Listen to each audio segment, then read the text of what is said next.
Federal ਚੋਣਾਂ ਦੇ ਐਲਾਨ ਤੋਂ ਪਹਿਲਾਂ ਇੱਥੇ ਫਰਸਟ ਨੈਸ਼ਨਸ ਭਾਈਚਾਰੇ ਨਾਲ ਹੋਏ ਅਤਿਆਚਾਰਾਂ ਦਾ ਮੁੱਦਾ ਵੀ ਕਾਫੀ ਸਰਗਰਮ ਹੋ ਰਿਹਾ ਹੈ ਤੇ ਚੋਣਾਂ ਦੌਰਾਨ ਸਾਰੀਆਂ ਪਾਰਟੀਆਂ ਵੱਲੋਂ ਫਰਸਟ ਨੈਸ਼ਨਸ ਭਾਈਚਾਰੇ ਨਾਲ ਸੰਬੰਧਿਤ ਉਮੀਦਵਾਰਾਂ ਨੂੰ ਵੀ ਨੁਮਾਇੰਦਗੀ ਦਿੱਤੀ ਗਈ। ਜਾਣਕਾਰੀ ਮੁਤਾਬਿਕ ਇਹਨਾਂ ਚੋਣਾਂ ਦੇ ਵਿੱਚ ਤਕਰੀਬਨ 77 ਉਮੀਦਵਾਰ ਚੋਣ ਲੜ ਰਹੇ ਨੇ।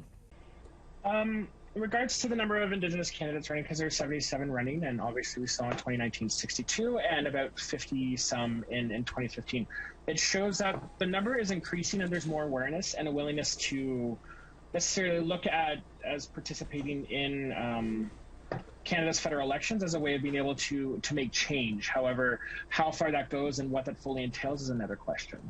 So in ridings like Nunavut, where you would expect each party to have an Inuit candidate, especially because of the high population of Inuit people in Nunavut and the fact that it is one of the four regions of the Inuit.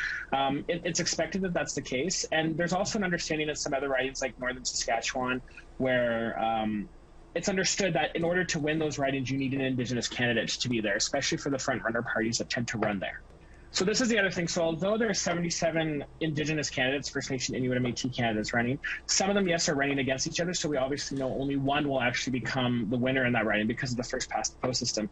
But then we also have to look at where those other candidates are running. And for a lot of them, they're running in ridings where their party of choice that they are seeking to win for do not have a chance to win. So if we look at, for instance, a Liberal running in rural Alberta who is Indigenous, they don't necessarily have that very high chance of winning against the Conservative incumbent or a Conservative candidate because the numbers tend to be more in favor of the Conservatives.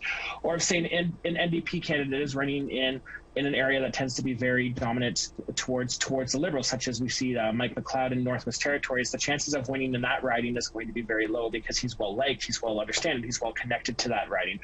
So although there's 77 candidates, we have to really consider how many are actually going to win. We saw in 2019, yes, there were 62 candidates, but we only saw 10 Indigenous MPs elected. In 2015, we saw 11 elected compared to the 10.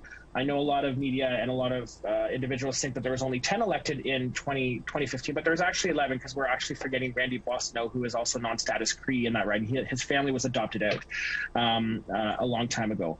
But so we actually saw a decrease in the number of Indigenous MPs in 2019 compared to 2015.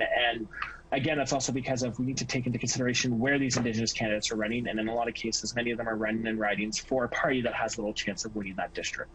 If they're successful, we need to take into consideration, are they actually going to be at the table when it comes to decision making? So are they going to be in cabinet? So depending on whether or not it's a Liberal, Conservative, NDP government, how many of those Indigenous people are going to actually be at the center of the table where they're actually making decisions and moving forward?